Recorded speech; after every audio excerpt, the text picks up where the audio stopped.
Hi, everybody. I just want to give you some important news and some interesting news. I've got Bob Hamrick with me here today. And, Bob goes into the detail in the numbers like nobody else. And every month we come up with some ideas of what our numbers are based on the previous month. And I'm going to turn the time over to Bob, and I'm going to facilitate this and ask some questions periodically. But Bob's going to go into the importance of us understanding our numbers. And Bob, the floor is yours, and let's talk about it as you get to certain points. Awesome. Perfect. Well, thank you, Mr. President, and it's an honor to be with all of you members. Hope this information is of benefit to you. I reached out to Lee a few weeks ago to share my thoughts on some of the numbers that have been shared with the press, and the fact that we might want to manage those numbers a little bit and provide some color to the press, so that my recent observations have been that it's been a little bit negative. Property values dropped again. The average sales price dropped again. So how do we manage that? And what is the real angle to the marketplace? So first of all, I just want to say that I think there's not a single real estate coach in the industry that does not emphasize the importance of knowing the market and knowing the stats. They all encourage their individuals that they coach to know the numbers. And so LVR does an amazing job of providing those numbers. And so then we have to be able to look at it and interpret those numbers to be able to share what that actually means. I have always believed, when going on a listing presentation, just as an example, that we should be discussing the marketplace in a macro approach first before we get to micro. In other words, we should say, Mr. and Mrs. Seller, before we go into the details of your home, which I'm very prepared to do, how about if I share a little bit of information about what's happening from a macro view in the Las Vegas marketplace? And just that statement says you're talking to an authority. You're talking to someone that knows what's going on in the marketplace. And so that positions you ahead of your competition, most likely. And then it's a question of, what am I going to say?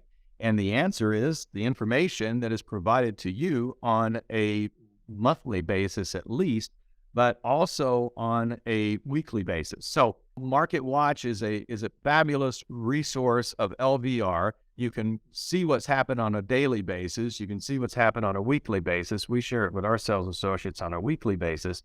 And here's some interesting snapshot observations last week to this week. One, it tells us how many properties came on the market. And this week, or actually last week, there were 764 properties that came to the market. And the week before that, it was 739. But here's the interesting thing.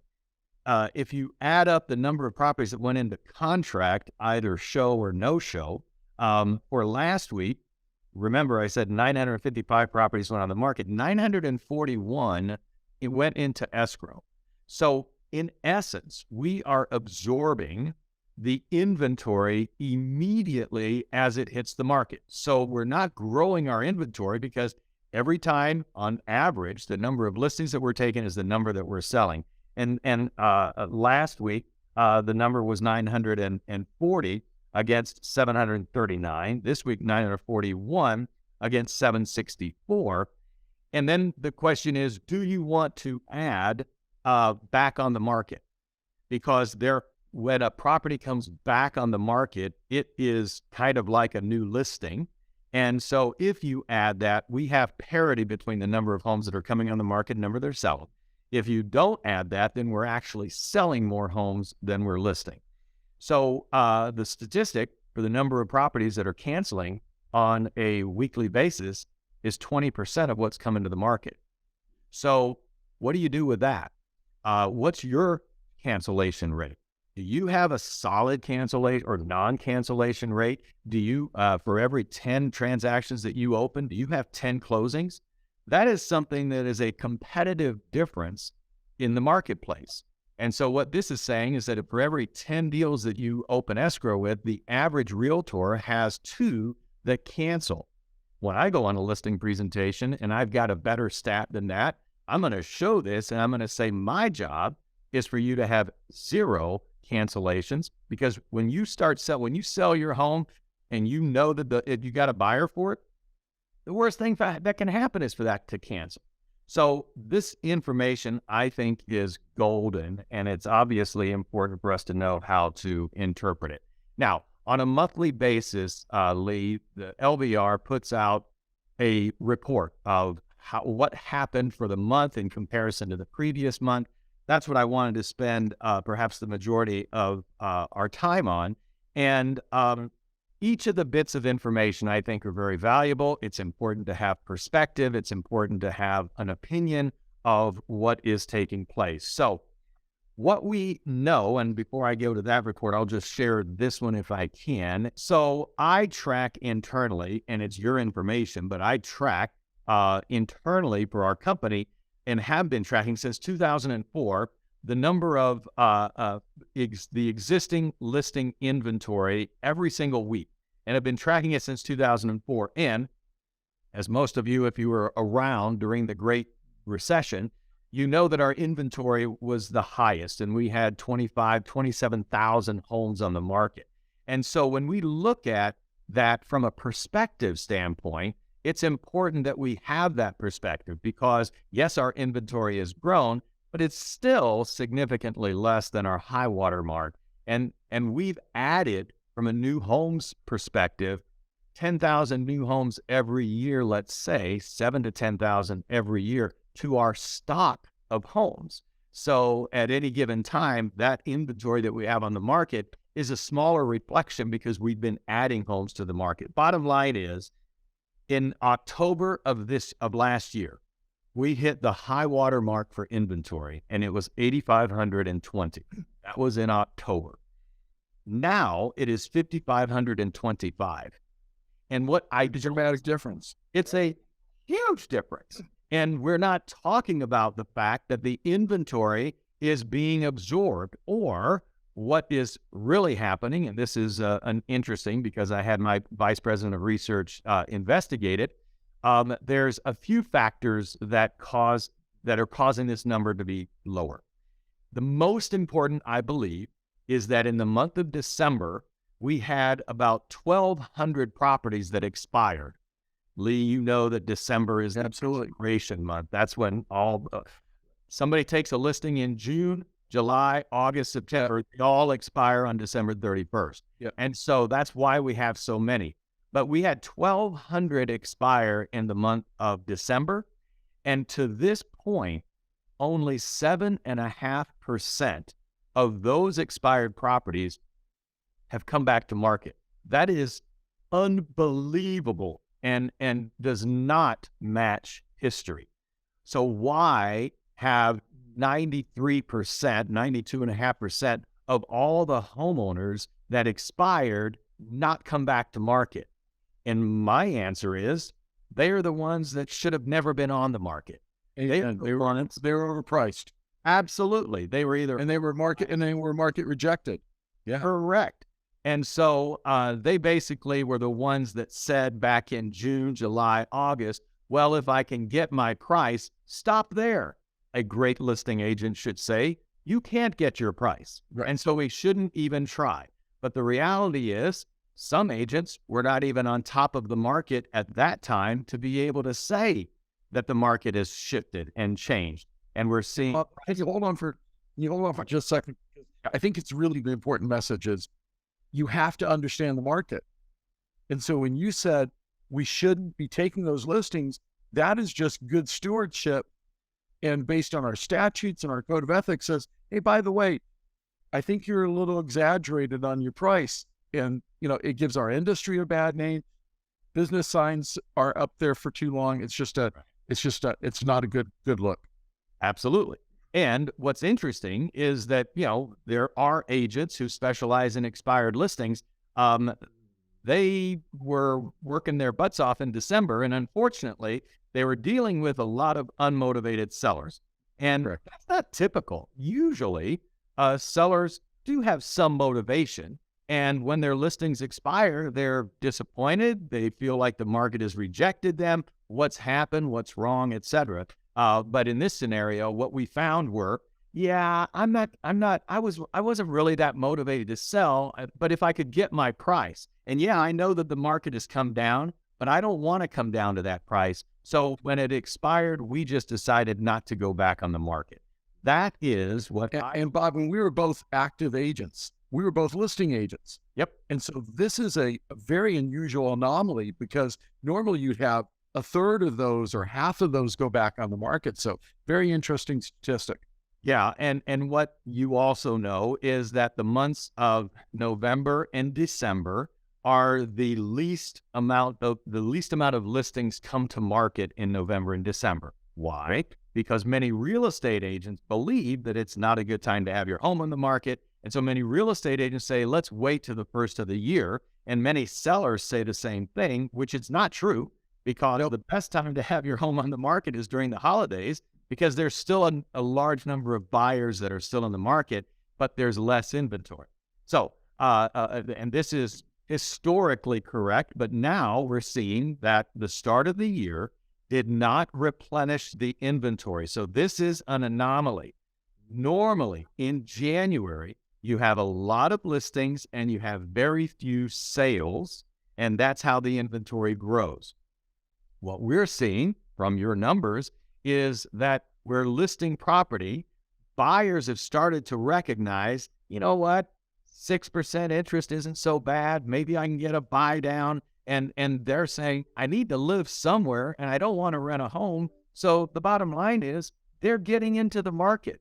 And what's also happening, because those 1,200 homes are no longer on the market, the remaining sellers have been coached by their agent. And I realize the market's not the same. I realize that we've lost all the appreciation in the year of 2022. And so I have to go back a year in pricing to be able to share an accurate price. And all of this is general. We obviously have to go local. Absolutely. Absolutely. Because each neighborhood is local to itself. Absolutely. Absolutely. Yeah. And so that's why I was describing macro to micro, because in the macro area, we can not be offensive to the seller because this isn't your home. This is just what's happening in the market. And in the market, we've lost all the appreciation. And in the market, we quadrupled in inventory and halved in sales. So that has been the significant change that's taken place in the market. It's improved since that point.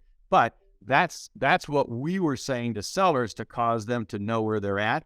And then we go to the specifics of their home. Now let's look at what's happening in your neighborhood, in your floor plans, et cetera. So start from here and work your way down. And by the time you get down there, the sellers are not as offended by the numbers because you've already explained what's happening in the market. So and it took that time to do that. Oh yeah, that time for people to realize that. Absolutely, absolutely did. So in these numbers, we talked about the inventory and then the number of new listings that came to market. We had a 44% increase from December, which is December's a low inventory market month, but we had 44% more listings that came to market than in December. So we still had a lot of homes coming to the market, but we absorbed 2,061 in the month of January. So there were a lot of sales. We had all those listings that expired. And so that's why our inventory continued to decline abnormally to a typical market. And Bob, as you know, when you look at our statistics from the association, we go back all the way to 2013. Mm-hmm. And so we have the charting to prove everything you're saying. So it's show versus sell. Stop selling and start showing. Yep. Agreed 100%.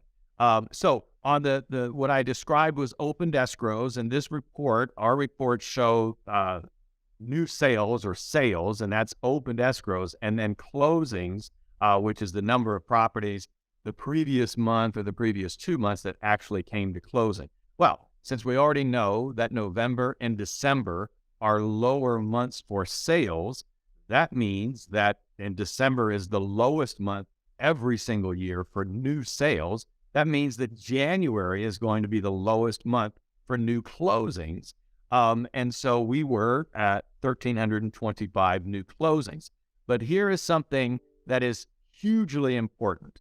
So since around June, we have been experiencing price declination in the tune of about 1 to 2% every single month. So that $100,000 home is worth $98,000 the next month and $96,000, whatever it is, the following month. Every month, we experience that all the way through the end of the year. And so when you add those ones and twos, that's how we lost all the appreciation from January until April-ish. But here is the kickin' chicken. We had no price declination from December to January. It was 425,000. So what does that mean, Lee? It means that we may have found the bottom. Absolutely stabilized. And so every buyer is wanting to know, and they want to get in when you found the bottom. And so many of our buyers right now are saying, oh, we've got a long ways to go, and it's going to be tough, and it's going to... Well, that's not what the friggin' numbers are saying. No. Because the numbers say that we hit rock bottom in December, and January flattened out at 425. So I'm no expert, but that's how I interpret these numbers. And so Math is math. Absolutely. So 1 month does not a trend make. And so we have to look at what happens in February for January's numbers. But I suggest that we're going to see a flattening, we have seen the flattening of the market. And what we're seeing with builders now is that they are absolutely firming up their prices. And in some communities, they are raising prices. And guess what? Absolutely. So what caused us to get into our resale price decline was new home builders, because new home builders are forced to respond to the marketplace more than our sellers typically are. Because the builders quickly, say, they have to. absolutely, we're going to sell this stuff. No matter what, we're going to sell it. And so It's so funny. It's so funny you bring that up, Bob, because I had somebody in class a couple of days ago, a new home agent, and she said in the last 45 days in her track, she sold 38 properties. 38 properties. So, everybody says, well, the market's not there. No, the market's there.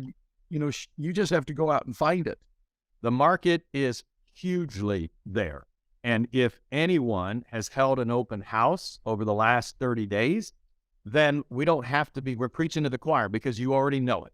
Because we are now seeing people coming back to open houses. We're seeing multiple offers again. We're seeing sale prices above list price, not because property values are going crazy, but because listing agents are pricing properties to today's market. And when a buyer sees that, and when another agent sees that, what they say is, this is a well-priced home. And so now it creates that whole interest from multiple buyers, and now you have that competition. So in my opinion, I believe we should be underpricing every single listing so that we can attract more buyers, so that we can compete and push that price up higher. Absolutely. That's what we're seeing. I think whenever we see a market that's changing, it's always the consumer that says, I fear losing this opportunity versus I fear gaining. Nobody fears gaining anything, but they fear losing it. And that opportunity is out there now. Amen. Agreed 100%. So the last point, and I'll open it up to any other questions that you might have or comments. The last point is that while I said that sales prices flattened in between December and January at 425,000, you have to go a little bit deeper to see what ultimately and really happened. And that is on the price per square foot, both on a median and an average standpoint. The median price per square foot went up 1.7%, and the average price per square foot went up 2.1%. So what does that mean? What that means is that the average home was a little bit smaller that sold or closed in January than in December. And because it was a little smaller, it still sold for a higher price per square foot, even though it was still $425. Absolutely. And that is something that I believe was missed when we have been talking to the press and talking to the marketplace, because we have seen price decline, but it hasn't been as significant if you look at price per square foot. Because what has happened, as most everyone knows, is the person that was going to buy a 3,000 square foot home said, we can't afford that 3,000 square foot home. Let's buy a 2,500 square foot. Right. And so the property type has changed. And so when you look at it that way, on a price per square foot, we haven't seen the same kind of declines as we have on the average sales price or median sales price. So you mentioned in a changing market. I love changing markets. I hate stagnant markets. And when you have a stagnant market, well, let's just say a consistently increasing market without the variation, then who needs us? They can sell their home themselves, or they don't need a great realtor like we all try to develop. Anybody can do it. But when it comes down to markets changing, that's when you really need a great professional. And what you have in your arsenal is two sides of information. In other words, you have information that you can present to a buyer, and there's all kinds of stats that say, we flattened out, property values are going up. That's great. Okay, now we go on a listing presentation, and yes, we may still show this, but what we'll also show is that inventory is still 100% higher than it was last year at this time. So there are twice the number of options that a buyer has to consider, and that's not even considering new homes as competitors. So in a changing market, Lee, you know that there's a news article that comes out about the market's going down, and then another news article that says market's going up. And so we use that information to our benefit, not deceiving the public, but just causing them to see that there's all kinds of opinions out there. And our job is to kind of decipher through that and share the most accurate information. And it's funny, Bob, because that's why you're here. You called me and said, I'm concerned about all the negative press that we're getting, and we have to go minute and make sure people understand.